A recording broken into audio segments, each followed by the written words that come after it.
Sorry to hear that, but listen, hey, we need to talk. What about? We're calling because we think you can help us understand why this is happening tonight. Me? What would I know? Does the name Clive mean anything to you? Clive? No. I don't know that name. What are you asking about this for? You mentioned that name earlier when you called us the first time. I don't know what I said then. I was petrified, Forrest. Clive's the janitor at our station, and we know you spoke to him in the past. Forrest, please. You don't know what you're doing. He'll come for me. Virginia, it's okay. Clive won't be coming after you. We think Clive's dead. Dead? But isn't he? He's the whistling man, Forrest. We found evidence to the contrary. But It's true. And we found your autopsy reports for George Barrow. how? I saw him destroy them. Well, he didn't. I don't know if he kept them or made copies or what, but we found them. And we know it's related to what's happening tonight, which is why we called you. Why did you write a false report? All right. One day, I came into work to find a boy on my slab. And as I finished the autopsy, this man, Clive, he just burst in. And he started making demands to give over the reports, to falsify what I found. Of course I said no. But, well, when someone wants to make you do something, they can use the carrot or the stick. For me, he used both. You see, my sister is sick. She has a chronic condition that's never going away. It's expensive to treat, and it was getting to where I couldn't afford it. And Clive promised me that his employer would pay for my sister's treatment if I did what he said, and that if I ever spoke about this, he'd beat me to within an inch of my life. I don't know why he had me do it, but my sister needed me. You have to understand, she needed me. We understand.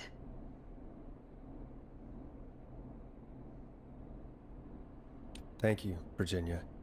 That was brave. God, I just want this nightmare to end. This will help end it, Virginia. Thank you. Stay safe, Virginia.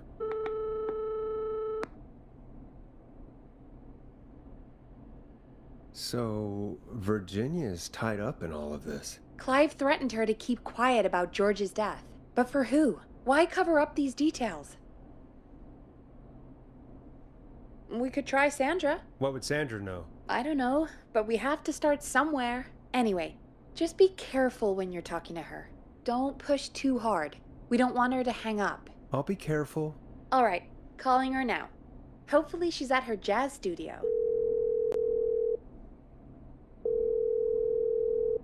Aha! Forrest, you're through. Hello, this is Sandra at Jazz Pizzazz Jazz Studio. Who's this? Hello again, Sandra! It's Forrest Nash of 189.16, The Stream. And you're live on air. Oh, I always thought folks called into a radio show, not the other way around. How jazzy. What can I do for you? Well, we're trying to understand what's behind the attacks tonight. We had a few questions. Why, Forrest, of course.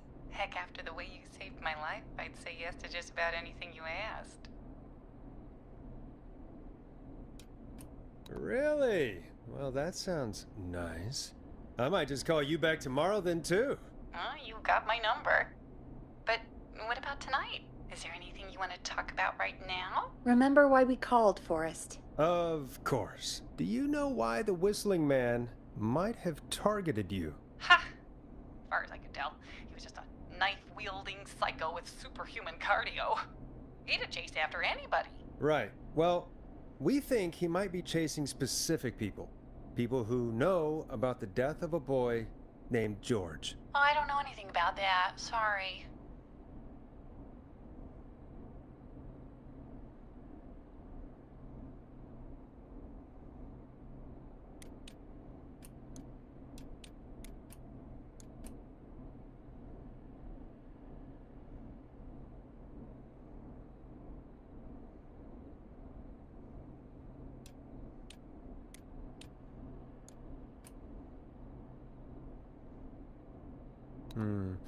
Have you had to keep quiet about anything? Any secrets you've had to keep? What would I have to keep quiet about? I don't know. I mean, could be that you've seen something or heard something. I never saw anything. And even if I did, what would that matter? And it was years ago. Sandra, are you okay? It was years ago. We know, Sandra. You do? You know about? Yes. Of course. This studio is my life. After I found the body in the river, I couldn't lose my studio. Do you understand? Sure. I understand. When the rent just kept going up, he said he'd stop if I just needed to keep quiet. And everything would be okay. Of course. We understand. I mean, it's not like I killed him. What was the harm in saying I found him in the reservoir instead of the river, right? Right? I'm sorry. I can't do this. And she's gone. I don't think that could have gone any better. You truly did great, Forrest. Well, folks, if anyone out there has any thoughts on what's going on tonight, please call in. That's good timing. We've got a call waiting just this second. Welcome to 189.16 The Scream, with me, your host, Forrest Nash. Hi, Forrest. I know this is really out of the blue with everything happening tonight, but I wondered if you could send a special birthday message to my uncle. You know what? I'd welcome a change of pace. I'd be glad to. Thank you, Forrest. He's my Uncle Ronnie. His first name's Peter, but he never liked his name. But since he always had salt and pepper hair, even as a kid, can you believe it? Folks always called him Pepper. Thanks for the history lesson. Is there anything besides happy birthday you'd like to say to Mr. Pepper? Oh my god damn it! Yes! Tell him he can get the best birthday deals and party packages here at Putney's Pizza. Starting at You son of a bitch! Stop calling us! Sorry, Forrest. Let's just move on. We've already got another caller on the line. This is 189.16 The Scream. I'm Forrest Nash. You're on the air, caller.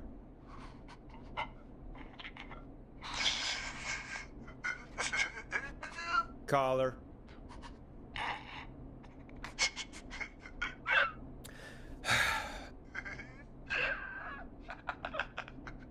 Ponty. Ponty's Pizza always delivers. Come rain or sleet or whistling man, we'll be there.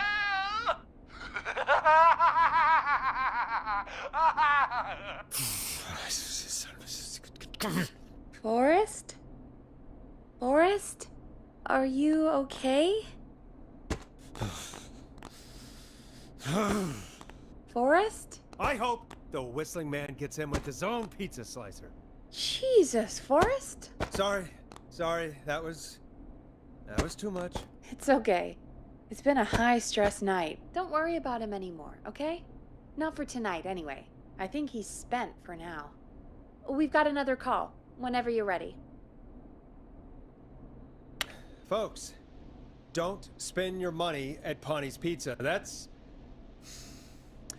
all I'm gonna say about that.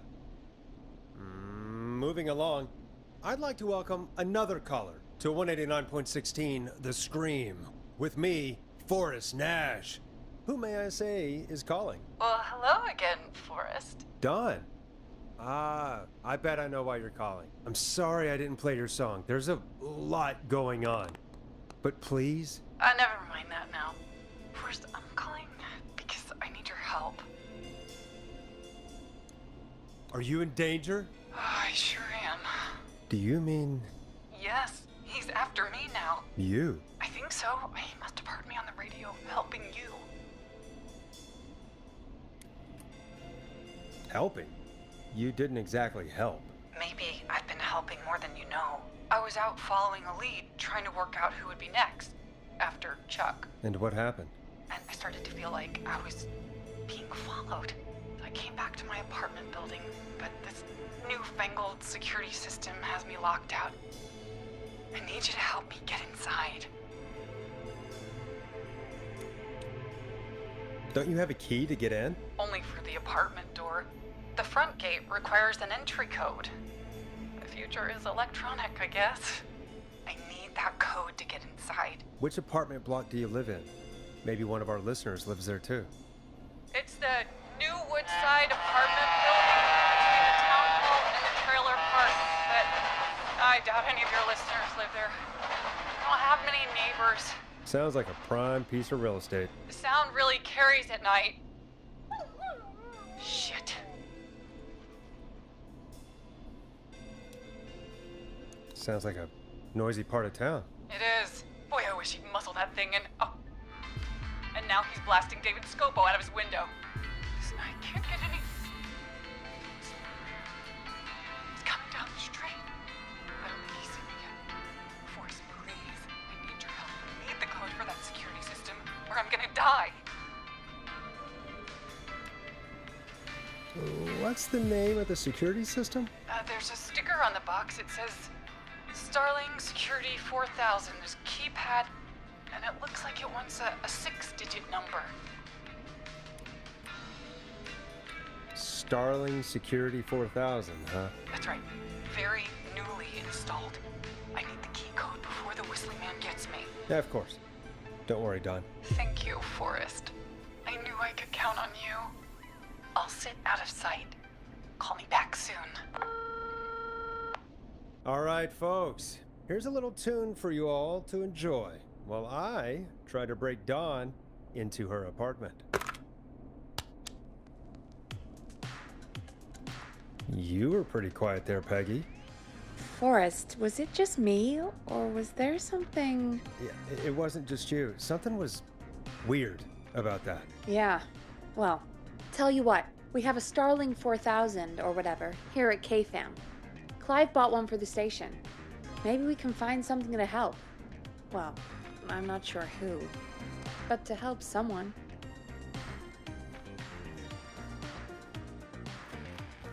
Okay, so she's locked out of the Woodside Apartments, and somewhere Clive probably has the papers for the Starling 4000.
Ooh, a new vinyl for my collection.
Welcome back, Forrest.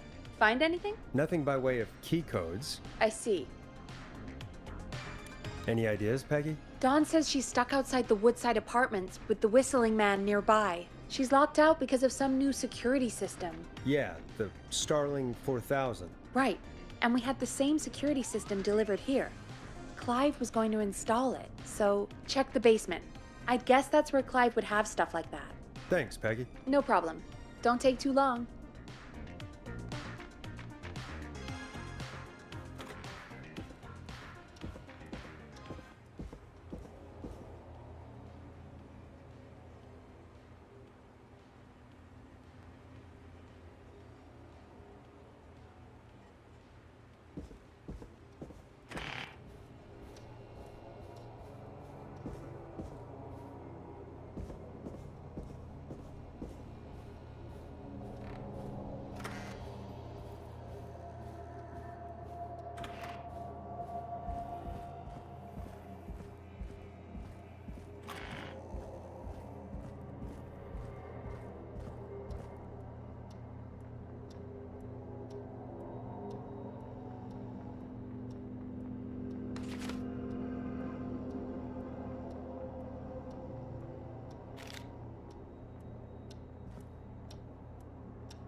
Order delivery form.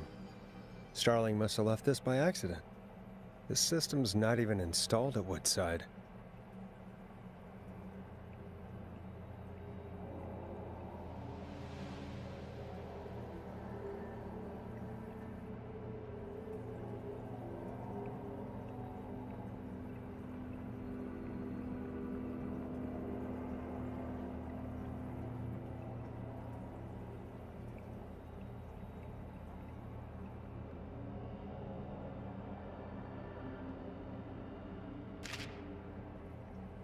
Starling 4000 user manual.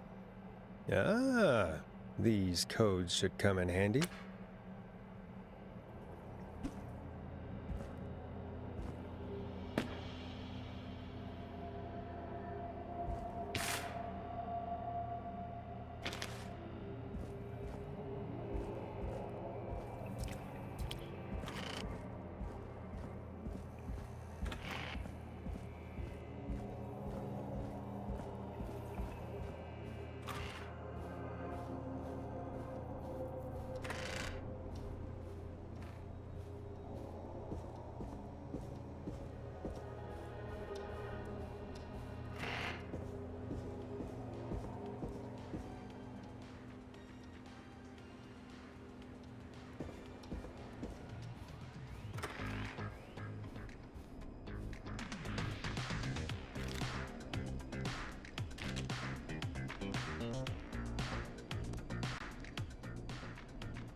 Welcome back, Forrest.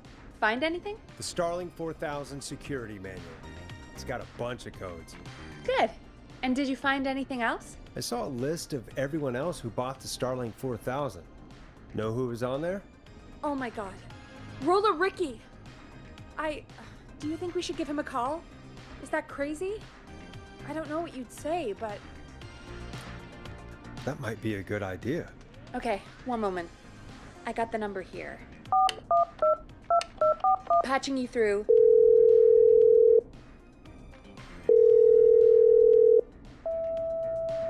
Shit. He probably can't hear it over the music. Forrest, I don't know about this. This is super weird. Just put me through to Don. I'll take care of this one way or another. Okay, if you say so. When you're ready, shut the music off. Line 1, whenever you're ready. Don, are you there? This is Forrest Nash from 189.16, The Scream. Oh, thank God you're back. I've been so afraid. What's the code to the gate?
The code is 191519.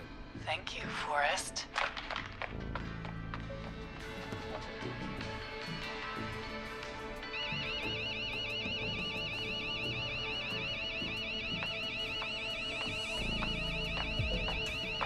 Son of a bitch. Ah!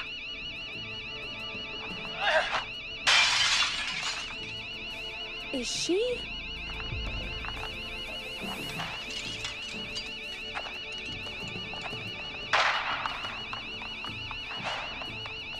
Yeah, stay out! Nobody disrespects the sanctity of the ring! Don't ever come back here again! I'm calling the cops! Thank God. Hello? Is someone there? Ricky, get back inside and turn on the radio. Whoever that was, she was trying to break into the ring. She? Forrest, man, you got no idea. That was him! That was the whistling man! The alarm gave me just enough time to get my rifle. I don't like hurting folk, but I can't let anything happen to Maxie. He's my best friend, you know? Listen, man, I'm heading back inside. Gonna barricade that window.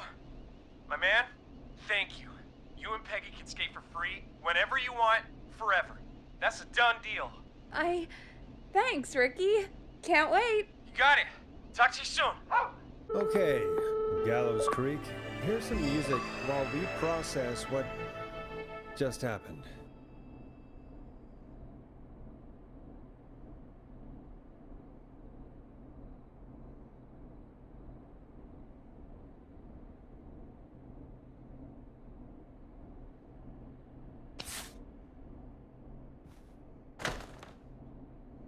I better put a record on.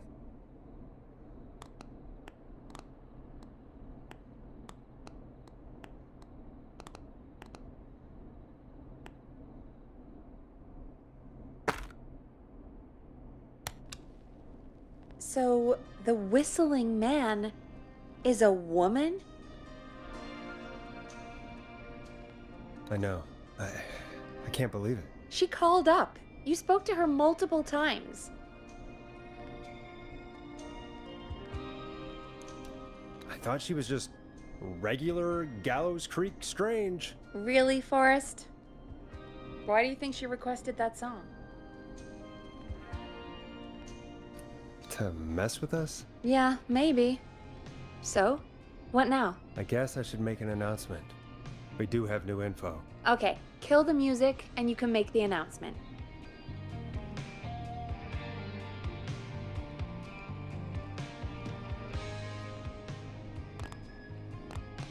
Time to turn the music off. Okay, you're live in 3, 2... Hey folks, this is Forrest Nash here. I hope you're all safely locked inside. For those of you listening to that last call, you might be wondering what to make of it all. Here's our take. We now believe the killer is actually a woman, one who might manipulate you into letting her in before she attacks you.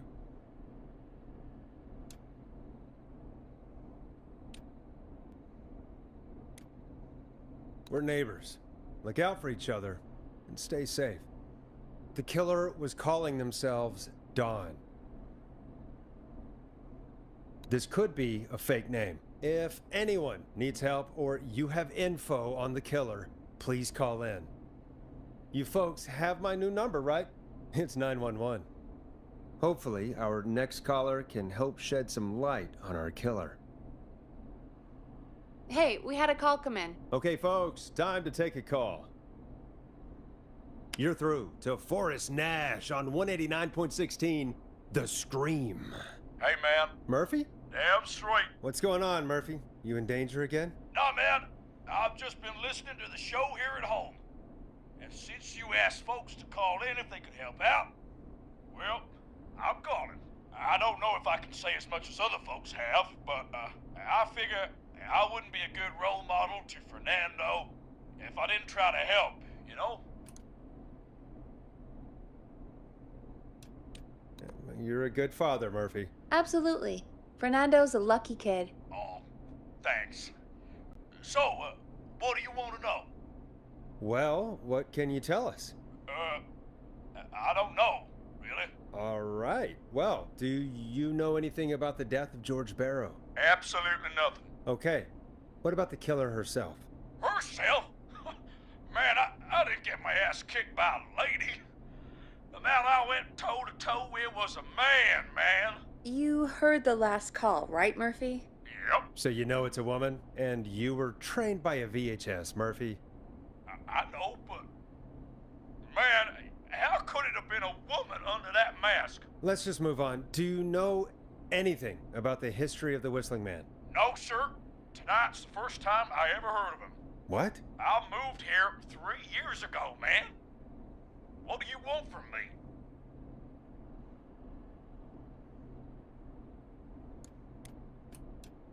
Nothing. You and Fernando just stay safe. Right. Sorry I couldn't help y'all more, man.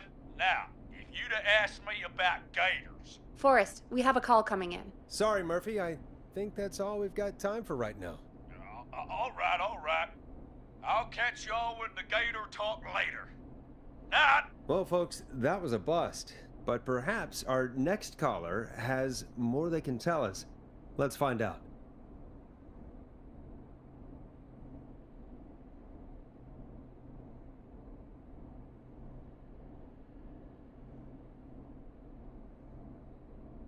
Hey, Big Shot, hit the button and take the call.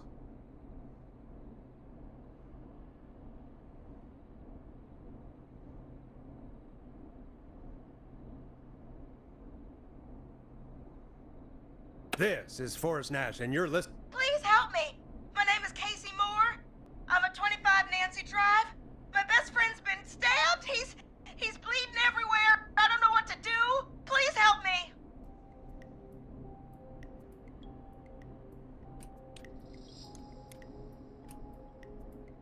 Somebody's been stabbed? Can you tell me what happened? We'd been out at the reservoir. We were heading back to his place when we heard this whistling all of a sudden. He just started freaking out. He screamed at me, told me to hide. I'd never seen him like that, and I just panicked and ran and hid in a bush. Oh no. Forrest. Then what happened? He went up the road and talked to someone. I couldn't really hear or see anything. It sounded like he might have known the person, and they just stabbed him. Casey, was he talking to a woman? I don't know. They had a mask and wore all black. That's all I know. Please, we need help here. I'll get you help, but I need to know. Where did the masked person go? They left. They left him to bleed out. I waited until they were gone, then dragged him into the garage and called 911. Wait, why didn't she make sure he was dead? I don't know. I think I heard them say something like, "It's not so funny now, is it?" before they left, but please, he needs to get to the hospital. I can't drive, so we need an ambulance. Forrest, the ambulance was destroyed in the explosion at the gas station. You should get all the info you can. What's your friend's name, Casey? It's Jason Parker. Can you tell us where Jason was stabbed? They stabbed him in the stomach, and then stabbed him again in his leg when he was on the ground, and it's... Oh, the knife is still there in his leg. We'll be right back. Peggy, patch us through to the hospital. On it. Phoning St. Gabriel's now. Switch to line 2. Hello, St. Gabriel's Hospital. How can I help you? Hi, this is Forrest Nash from 189.16. We have a stab victim at 25 Nancy Drive named Jason Parker. He's been stabbed in the stomach and the leg. He's bleeding heavily. Oh, God, I'm sorry. But the ambulance is... well, you know. I know, but please, we need something, or he's going to die. Forrest, listen, you're going to have to get him here. We need to see him, and we can't get there ourselves right now. We don't have any way to drive him right now. And even if we did, he's bleeding out fast. All right, listen. We need to buy him time to get here. That means stopping the blood first, and then finding someone to stabilize him. To stabilize him, you really need someone with first aid training. Do either of you have any? No. Me neither. Damn it. I'm really sorry about this, but I have other patients who can't wait. All I can do is talk you through the procedure as quick as I can, and then leave the rest to you. You think you can handle that? We don't really have much choice. Hit me. Okay, from the top. If he's bleeding out, then you need to get him comfortable and try to stem the bleeding. Lay him down. Apply continuous pressure directly to the affected areas. When the bleeding slows, get a clean cloth of some kind and hold it over the wounds. Get them comfortable. Apply pressure. Clean cloths when slowed. Got it, I think. You said he was stabbed, right? If the object he was stabbed with is still in him, don't take it out. It's stopping the worst of the bleeding right now.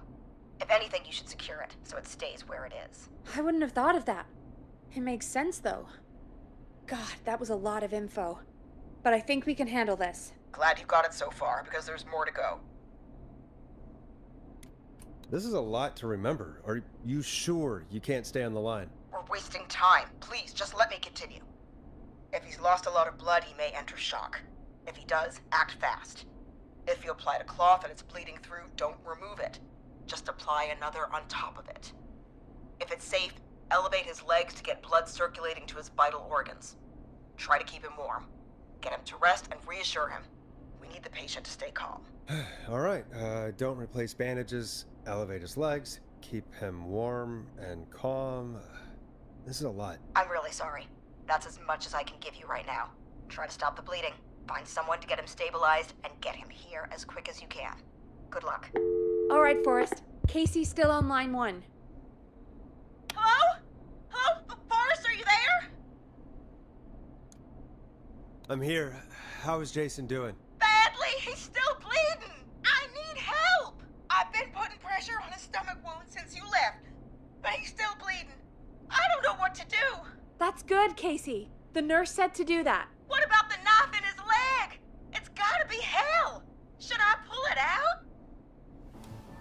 No, don't touch the knife. The bleeding will get worse if you pull it out. Are you sure? I'm sorry. I'm gonna stop making suggestions. No, don't worry, Casey. We're a team here. We're all going to get Jason through this. Casey, is his leg wound bleeding right now?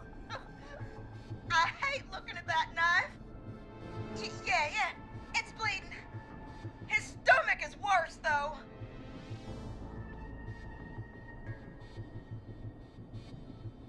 I think we need to secure the knife so it doesn't move around. Do you have anything you can tie around it? Yeah. There's some laundry piled up on top of the dryer, some cloths on the hood of the car, and what else? I guess I've got my jacket. Look in the laundry for something like a towel or a shirt. Hold that over the wound.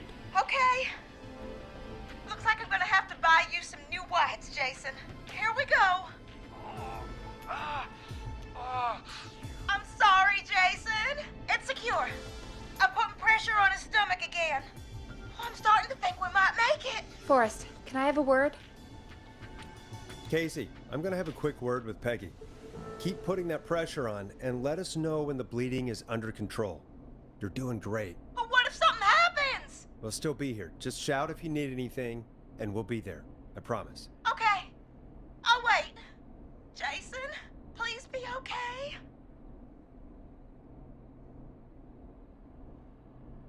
What's up, Peggy? We can't stay on the line with her all night. Dawn is still out there. What if other people need us? You're right. She's probably on her way to her next target right now. Exactly. And you heard the nurse. We need someone there with training who can stabilize him. He's got to get to the hospital somehow. Any suggestions, Peggy? I might. A little before you started working here, KFAM did a mandatory first aid training course. Me and Karen missed it because we were away on a producer getaway. You skipped it, didn't you? Never mind. So, how does KFAM's first aid course help us? Casey said they're at 25 Nancy Drive, right? Yeah? Why? They put up a bunch of cheap houses around there about 10 years ago. So a bunch of people here at the station live around there. Do you think any of them could help Casey and Jason? Probably, but I don't know who lives there. And since I missed the training day, I don't know who knows first aid. Could you call them and ask? I don't know everybody's numbers. I've only ever called Karen. Everybody's personnel info is probably in Reggie's office. Got it. I'll look through their files in Reggie's office. It's a life or death situation. I'm sure they won't mind. Right. But there are a couple of problems with that. Go on. It's sensitive information, so Reggie probably locked it in his safe. Great. Great. Do you have any idea what the combo for the safe could be? Not a clue. Reggie's a serial note taker, though. Maybe something in his office will give it away. Right. There is something else. I'm not gonna like this, am I? Have you ever heard, "The future is floppy"? Peggy, what the hell are you talking about? I'm talking about floppy disks. Floppy disks are like these futuristic things that have information on them. You put them in a computer and they do something. Peggy, I know what a floppy disk is. Anyway, Reggie decided that the future is floppy and started phasing out our physical records and replacing them with these floppy disks. I imagine it's the same for our personnel files. That's good to know. Since we haven't heard anything from Casey, I'm guessing Jason's okay for now. I'll check out Reggie's office and see what I can find. You'll need a key for that. I'll just slide it under my door now. Thanks, Peggy. I just have to look around.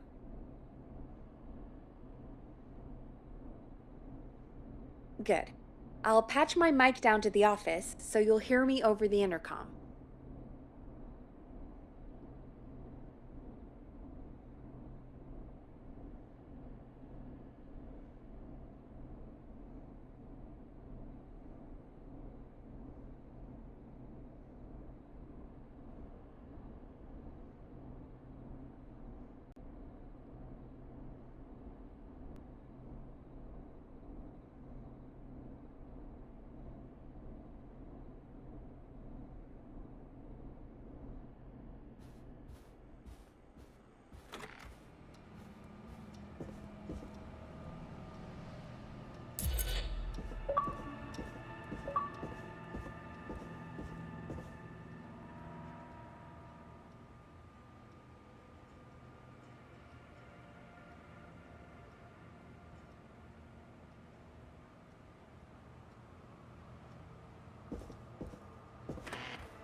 Looks like I need a 4-digit code.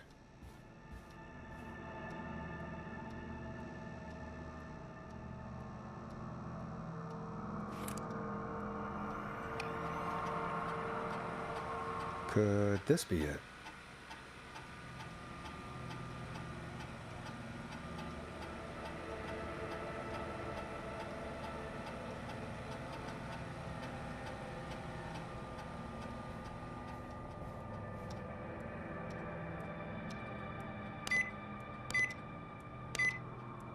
Nice.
Hey, Peggy. I think Reggie's on to you and Karen. maybe don't bring those little drink umbrellas into work for a while. What? Why are you reading my file? You need to find someone who can help Casey. We already know I can't. Don't waste time. You're right. I'm sorry. I need to focus on possible candidates. I can read the rest of this later.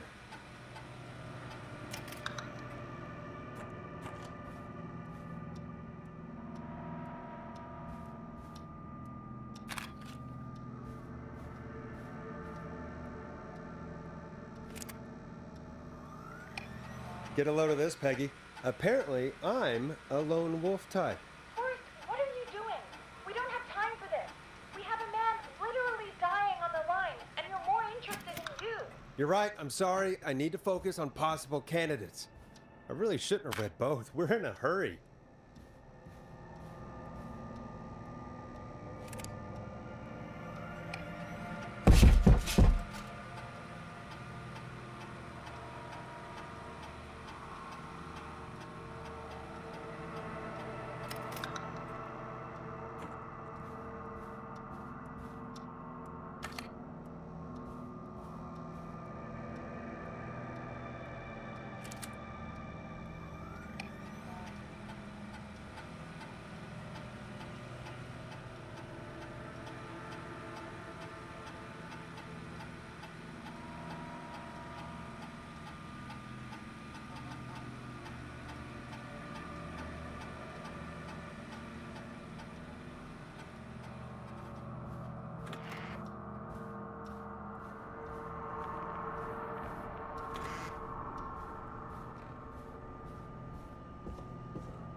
Hey, Peggy, you there? Yeah, I'm here. Did you find what we need? I think I know who our best bet is to help Casey and Jason. All right, good work. Who should I... Hello? Is anybody there? Please pick up. Casey, I'm here. What's wrong? Jason started going pale. I tried to get him to rest, but he just threw up everywhere. What's happening? What do I do?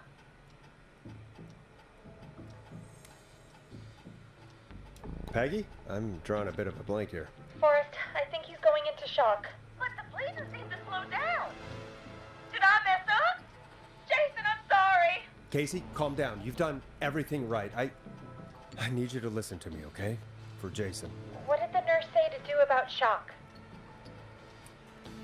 Casey, I need you to elevate Jason's legs. We need to get the blood flowing to his vital organs. Got it. Jason, stay with me.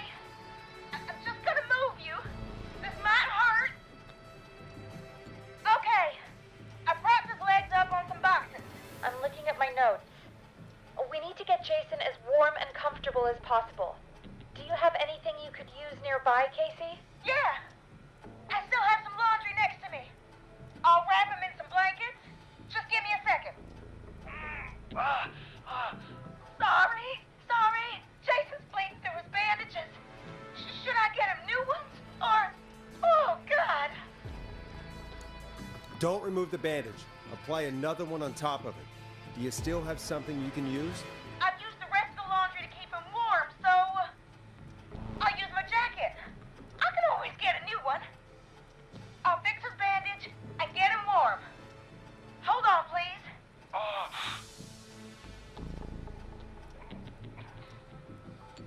Sorry. I'm done. You're gonna be okay, Jason. Just relax now, okay? Oh, he's scared. He's not doing well. Is he gonna... Casey, I need you to be strong for Jason. Sit with him and reassure him that everything's gonna be okay. Okay? Okay. Please, I can't give him what he needs. Please, help. I can't lose him. All right, Forrest, we need to hurry. Jason doesn't sound like he's doing too well. You said you knew who to call earlier? Who was it? We need to call John Hedges. He lives on Nancy Drive. He didn't really participate in the first aid training, but he's a former war medic. He's probably the most trained person we have. Really? I never really spoke to him before. A war medic, huh? Yeah, and according to Reggie's notes, John keeps all of his old equipment at his house. He's something of a hoarder. All right. What's his number? 5420735. Calling now. Let's hope he picks... Who the hell is this calling me at? What time is it? John, it's Forrest Nash here at KFAM. We have an emergency and we need your help. Forrest, if this is a work emergency, then it can wait until the goddamn morning. Just leave me a note like everybody else. A man has been stabbed by the Whistling Man, or... Never mind. He's lost a lot of blood and he's passed out. We need you to help him. The Whistling Man? What kind of joke is this? John, we're not kidding. A man is gonna die if we don't help him right now. Seriously? I haven't been called on for over 10 years. Where's the patient? What's his condition? He's at 25 Nancy Drive. I think we got his friend to stem the bleeding, but he's gone into shock. He's passed out right now. You say he was stabbed? Do you know the extent of his injuries? From what we were told, he has 2 major stab wounds. One to the stomach and one to the leg. The knife is still in his leg, and the stomach wound is open. Understood. Let me grab a few supplies and I'll head right over. Damned if he dies on my watch. Thank you, John. We'll let him know you're on your way. Good luck. Hello, Casey. Are you there?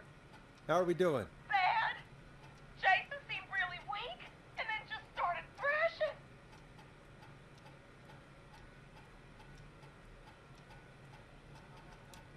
What about now? Is he still thrashing? He's passed out.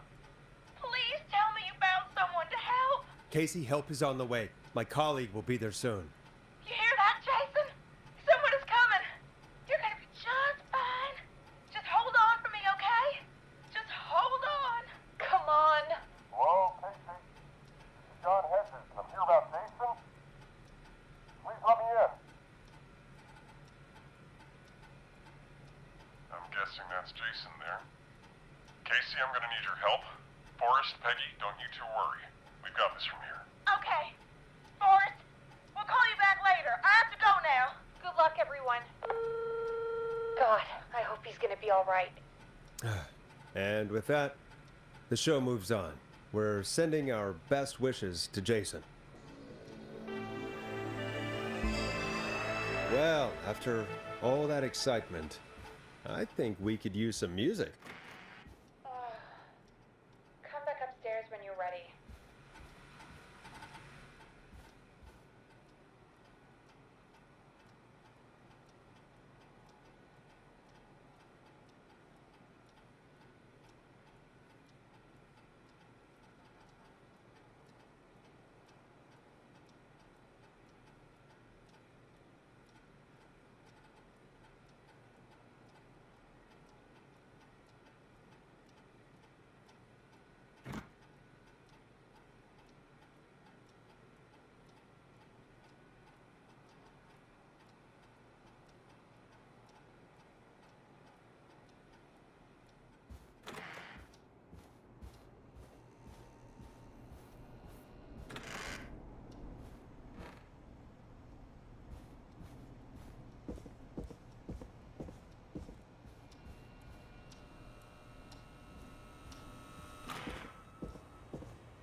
caught already.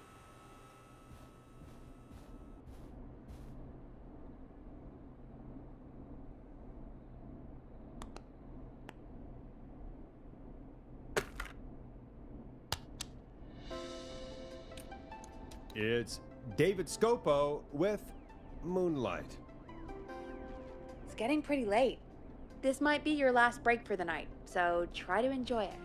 Give me a buzz when you want to go back on air.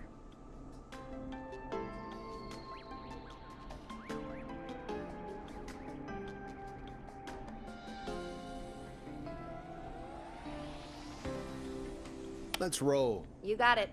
We've got another call coming through, too. Okay, Forrest, shut the music off. Welcome back to 189.16, The Scream. I believe we have another caller on the line. How are you tonight, caller? Forrest, it's me, Roller Ricky. Oh, and Maxie's here too.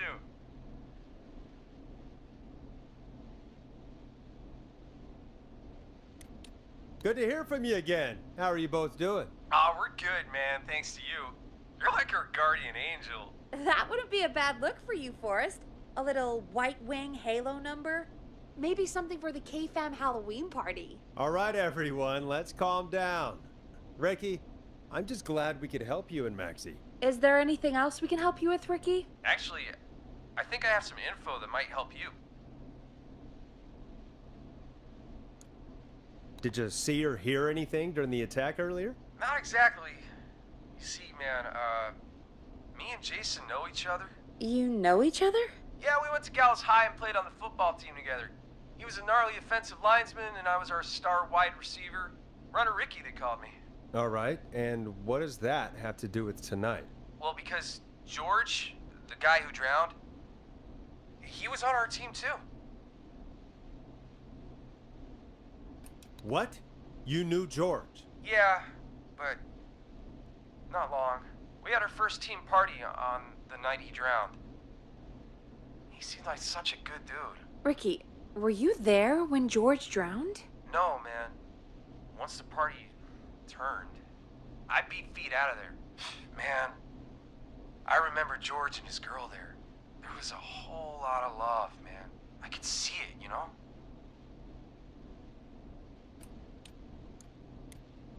George's girl? Ricky, who was the girl? She might just be the one behind all of this. What? No way, man. There was so much love there. I can't believe she'd ever be capable of anything like this. Ricky, please. What was her name? I never got her name, man. He just called her Bean. I didn't really know her before or see her after that. Then what did she look like? Please, tell us anything you remember. I just remember a pretty girl, man. I'm sorry. Ricky, you said the party didn't last long. What happened? We were just having a good time, and then the next thing I knew, everyone was running for their life. I looked up and saw that goddamn whistling man in the trees. And I never ran so fast in my life. I ran straight home. Didn't know about George until next morning at school. I'm guessing it was whistling night, wasn't it? That the whistling man was just another kid. Yeah.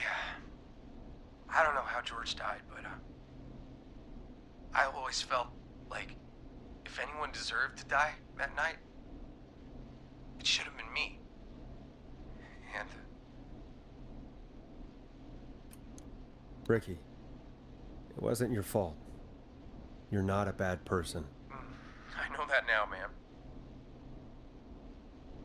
It took a long time to learn, but yeah, just thought I'd tell you all what I know. Thank you, Ricky. This helps. Thank you. You got it, man. Anyway, I think it's time for me and Maxie to free up your phone lines. Thanks for listening, man. I'll let you to it. Night, Ricky. All right, folks. Looks like we got a new lead in the case. If anyone has any info about this mysterious being, please call in. If she was George's girlfriend back then, she's probably in her mid to late 30s now. Huh. Oh, we have another call coming in, but hang on. What's up, Peggy?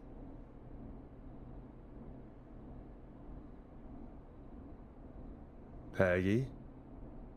You're gonna want to take this call off the air. Who is it? Just do it. All right, folks, it's time for another track. Here's one to help you sit back and relax. We'll be right back after this. I hope this is good news, Peggy. Who have we got?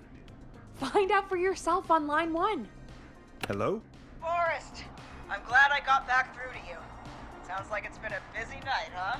Surprise! It's Leslie, our 911 operator, leading the charge from Henderson to come save us. It's so good to hear from you. Are you okay? We're doing okay. Sarah and I are both happy to be headed back home. We're happy to have you too. Wait, Sarah? Oh, yeah, I mean Deputy Martinez. Anyway, we got back into radio range a little while ago. We've been listening in, but haven't been able to get through until now. Ever since you found Sheriff Matthews, it's only gotten worse. It's been a long night. Well, it shouldn't be too much longer now. I'm glad I got through to you. I wanted to let you all know what's going on. I made it to Henderson. Turns out somebody had cut the phone lines, and they had no idea what was happening. After I told them, well, their sheriff sent a goddamn squad back with me to stop this. That's great news. That's crazy about the phone lines, though. Do you think the Whistling Man cut them? I'm guessing so. I don't know how the Whistling Man did it. But that doesn't matter right now. Listen, we're coming in hot, but we need your help. I know Gallows Creek isn't a big town, but if we don't know where the Whistling Man is, we can't get him. Her. That's where you come in.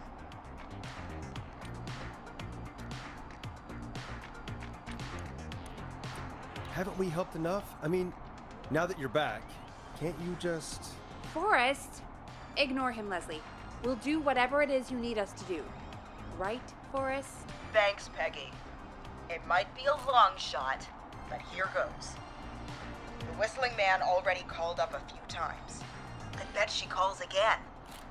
We're still a little ways out of town, so if she calls, stall her. Buy as much time as you can for us to get in. And while you're talking to her, try to figure out where she is. We'll be listening in, so once her location is known, we'll head straight there and end this nightmare. I'll do my best. I know you will. Heck, I can see the headlines now. Forrest Nash's interview of a lifetime. Anyway, I'll radio the other cars and tell them the plan is a go. Hopefully the next time I see you, it'll be with our killer behind bars. Take care now. We'll see you soon, Leslie. Oh, thank God. It sounds like this is almost over. We're nearly through this.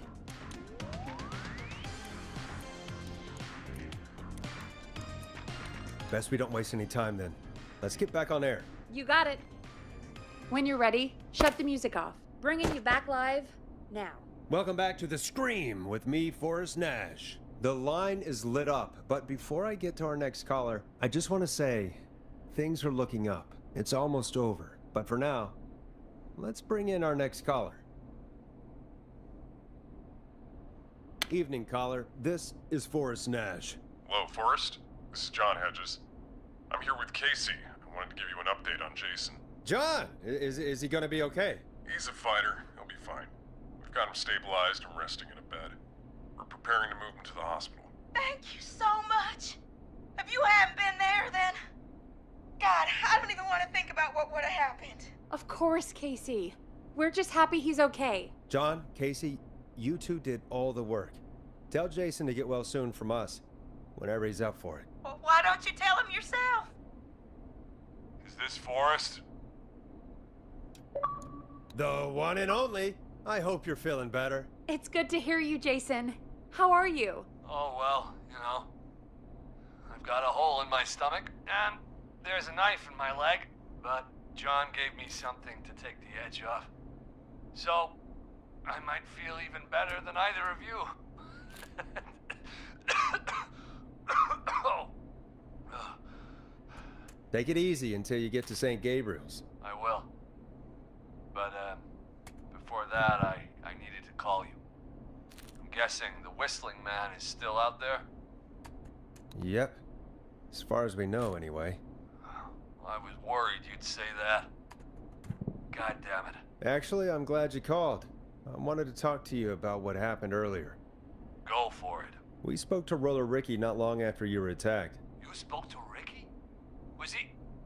Is he alright? He is now. I mean, he was attacked earlier, but this call came after. Hey, guys, I'm really sorry, but there's a call on the other line. I just need to make sure we don't have another situation brewing. You fill Jason in on what happened. I'll be right back. Sure, Peggy. Sorry, Jason, where was I? Ah, yep. Ricky's fine. You don't need to worry about him. That's a relief. He told us about George. Sounds like everything's finally coming out now. It's been tough to hold it all in. Sounds like you've been holding back about something awful, Jason. I'm part of the reason my best friend is dead, Forrest. And the few who knew about it said if I ever said anything, I'd find myself in jail. For a long time. It was hell. And then the town just moved on. Like he'd never existed. Who killed George that night? Some of the guys on the football team had an idea for a way we could haze the newcomers. We decided to plan a party in the woods and have the Whistling Man crash it. It was stupid. We each had a role. I was the stabbed friend. At the party that night, I left the group for a second. Met our Whistling Man.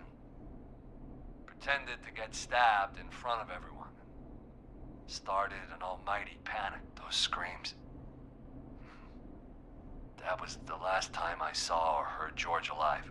How did George die, Jason? I don't know. I was playing dead. But when I heard her scream...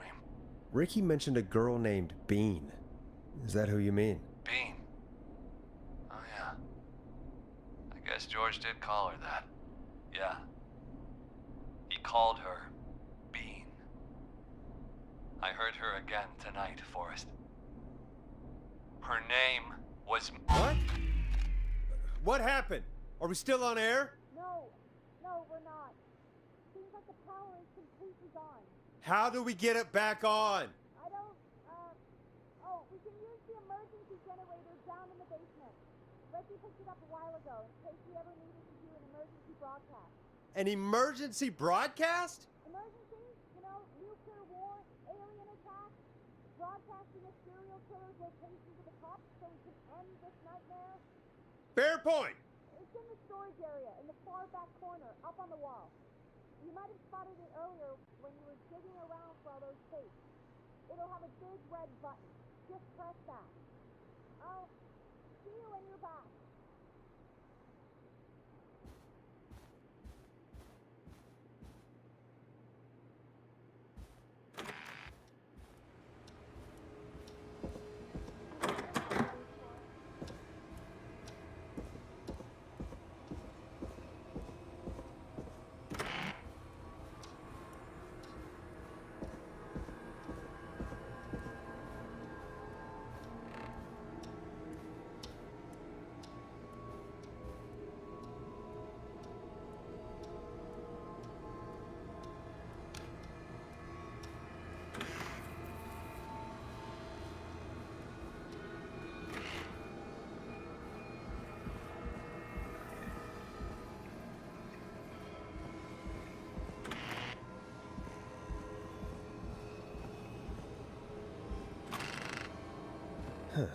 Far back corner.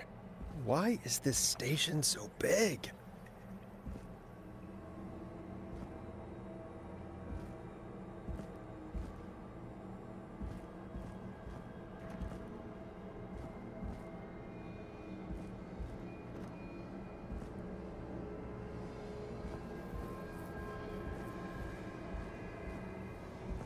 That must be it.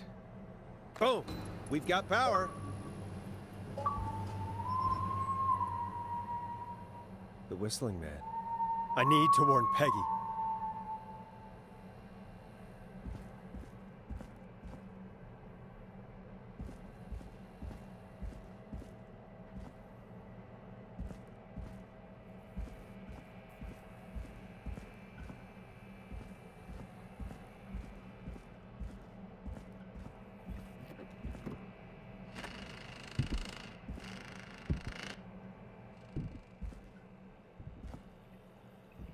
Peggy, are you there? Are you...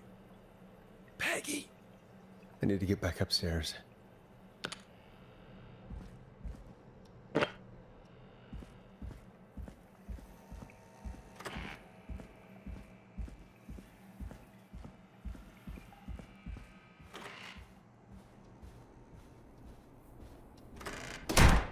the hell?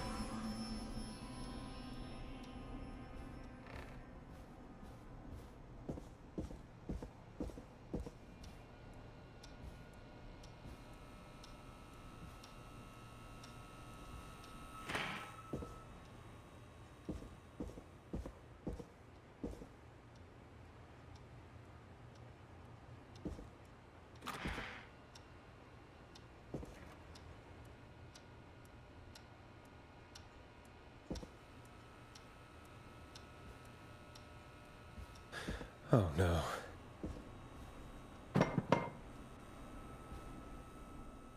Peggy! Where'd you go? What the... No way. This can't be happening.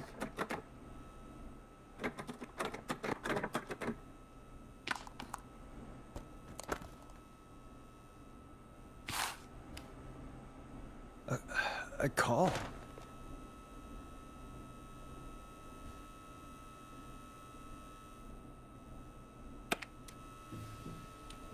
Where's Peggy, Don? Have some patience, Forrest. It's almost the end of the night. Almost the end of the show. But it's not over just yet.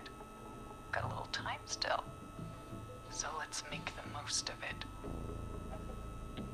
What do you mean? Make the most of it how? Well... Huh? I thought we'd end tonight's Whistling Man special with a special guest. The one who started it all.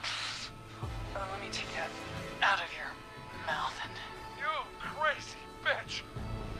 Let me go! Welcome to the air, Mr. Teddy Gallows Jr. Wait. It's all gonna come out tonight, Teddy. Your daddy and his money saved you 20 years ago.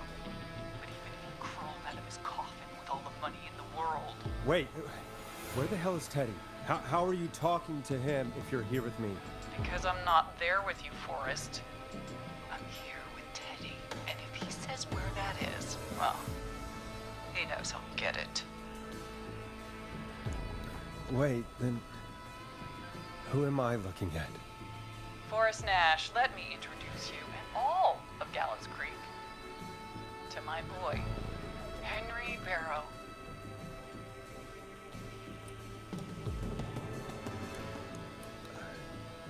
I'm sorry. This is a lot to take in. You've got no idea. So there were two whistling men tonight. Of course. That explains how you were always able to get around town so quickly. And Murphy, he was right, wasn't he? He did fight a man. He did. I taught my boy to never run away from a fight. Hang on. Did you say Barrow? Then are you... Let me just get this mask off. Damn uncomfortable thing. No wonder Mooney went crazy wearing this. There we go. Marie Campbell? George's old girl. Oh. Well, it sure has been years since I last saw. Oh, God damn it. Marie Campbell. So, not Dawn, huh? No, not Dawn. What are you going to... Everyone's gonna know now what Teddy did. He killed George that night. This night. 20 years ago. Listen to me. You... You're gonna talk when I talk to you. And not a moment before. Meanwhile, Forrest, I'm gonna give you the chance to talk. You're gonna help me reveal what really happened to George all those years ago. Okay, Marie. I'll do it. Good. Then let's talk about the night George was murdered. Murdered? Listen,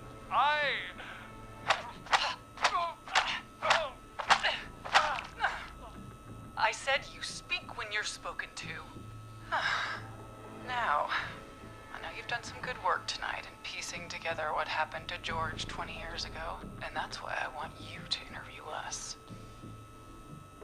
Interview you? All right, I can do that. Thank you. I want you to help me and Teddy tell the story, Forrest. Do a good job. And hell, you might be the only one to leave here alive.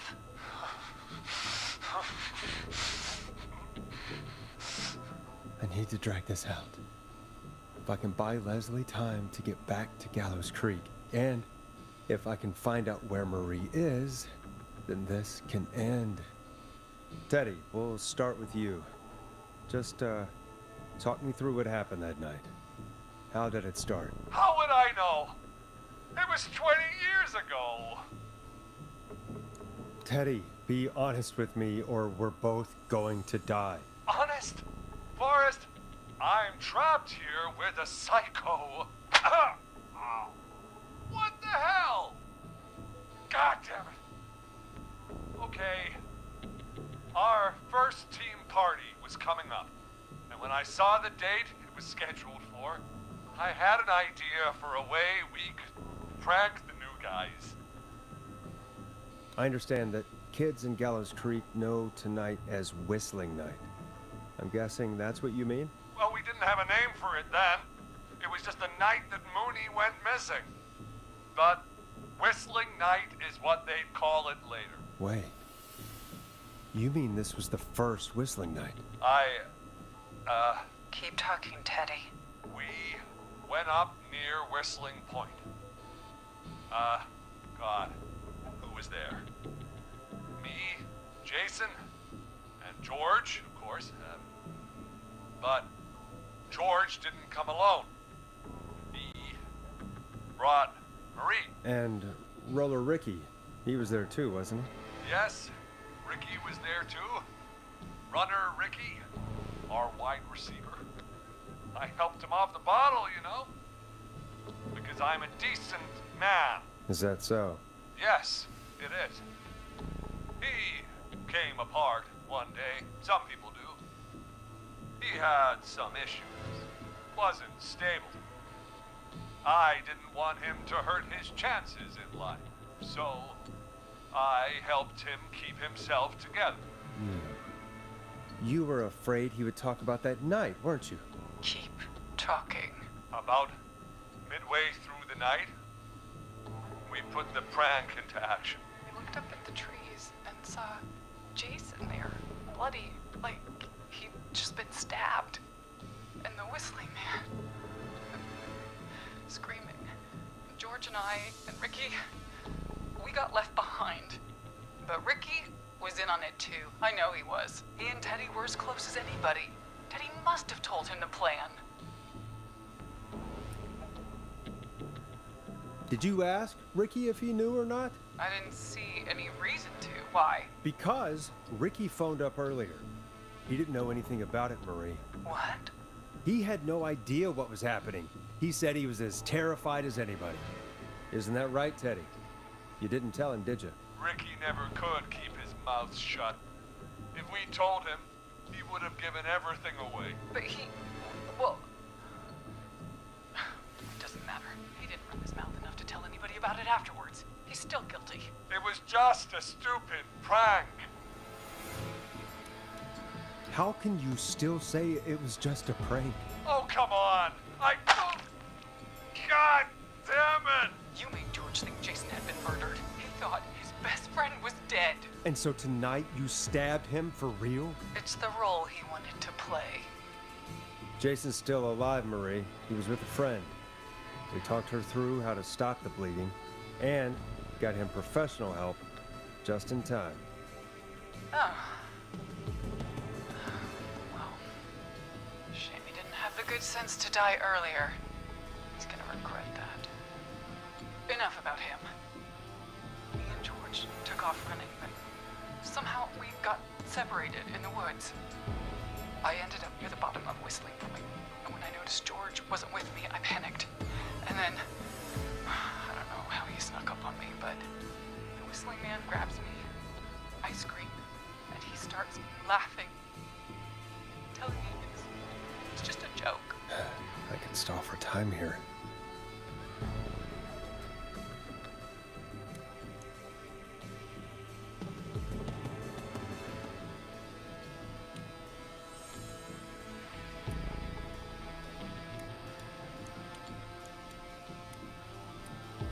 How did you feel in that moment? I felt like nothing was real. I felt small and confused.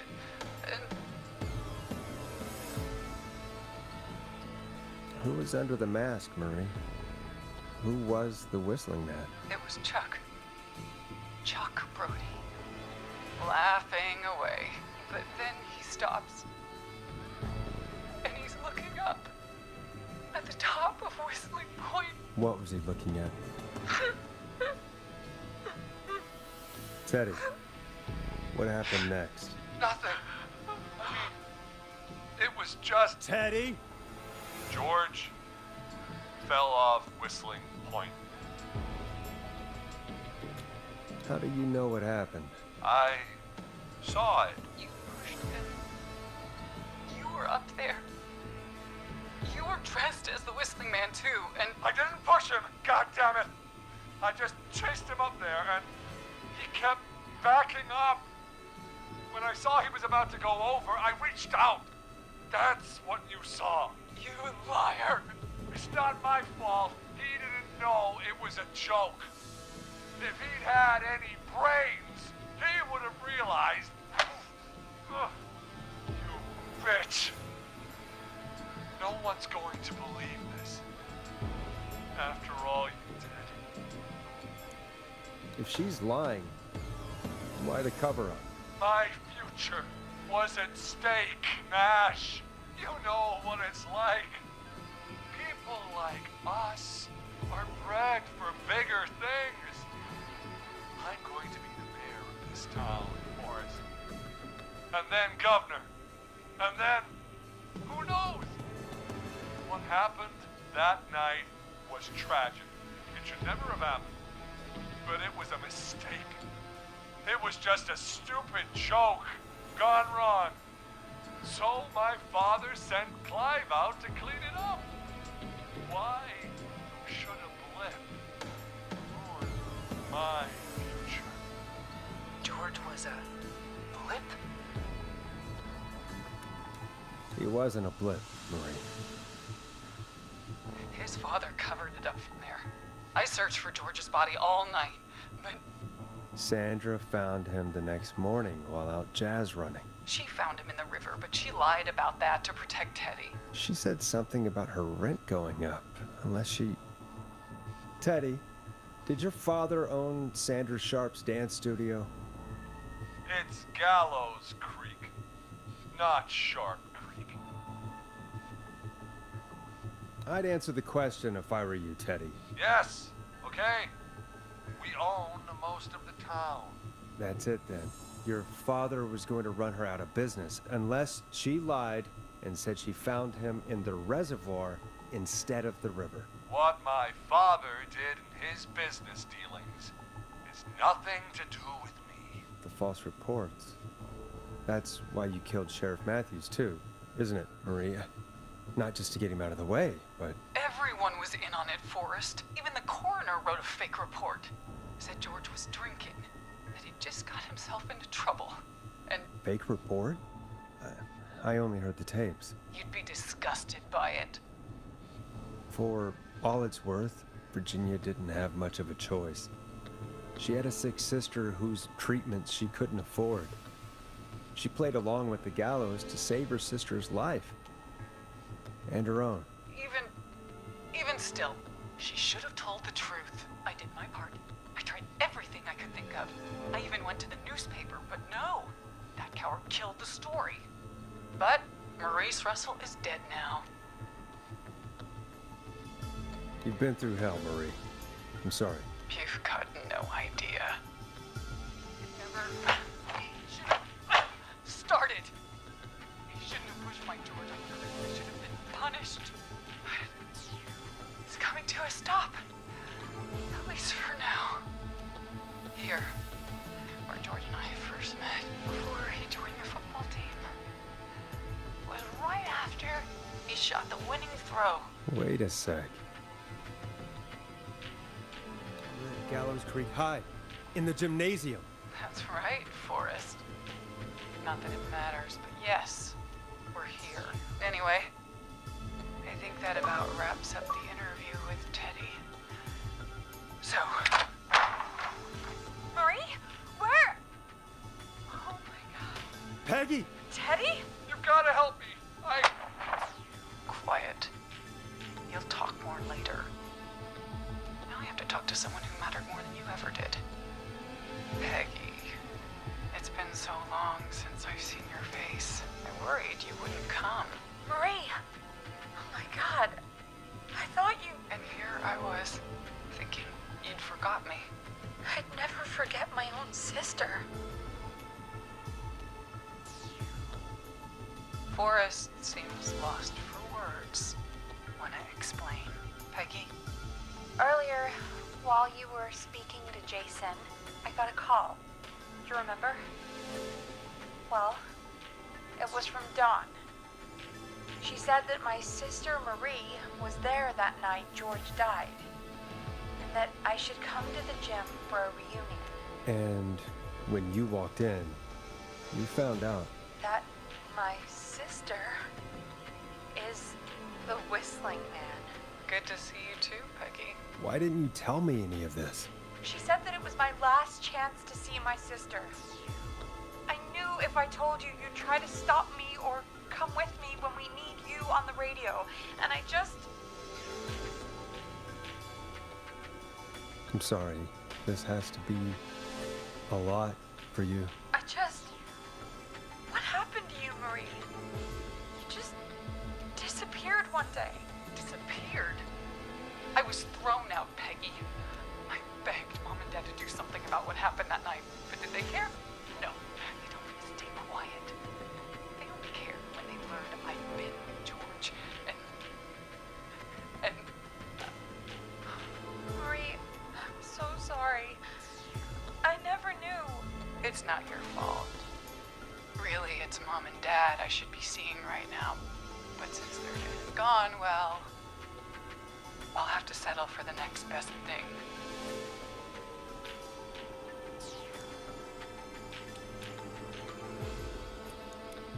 Next best thing?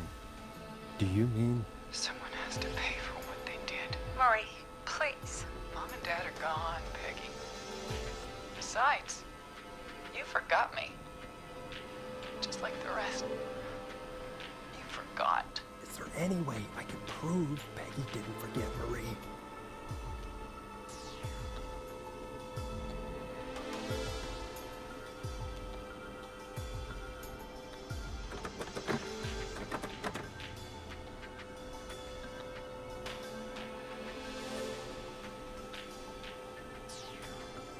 It hurt to be forgotten. I never forgot you! Well, no one's gonna forget now. Peggy! No!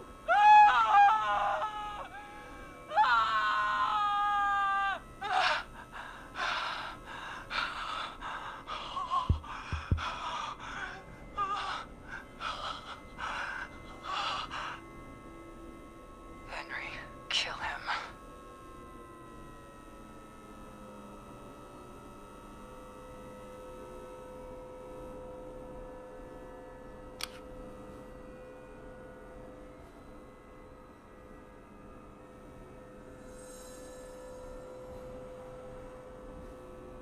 Henry, you don't have to do this. There's still time to make the right decision.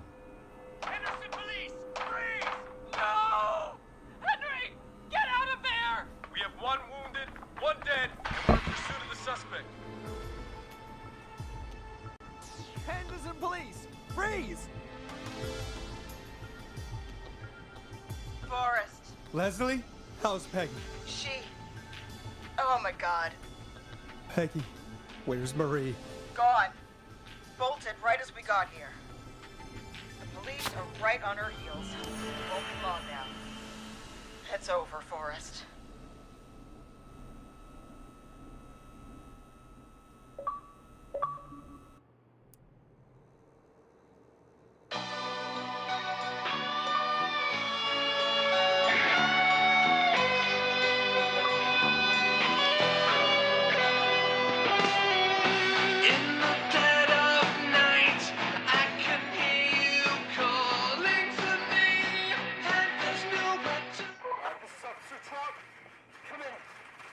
suspect is in custody. We've trailed the other suspect into the nearby woods. But you just gotta say, and you won't let me go. Oh no, here in the darkness, I've got this feeling, it's growing stronger inside of me. It's a killer frequency.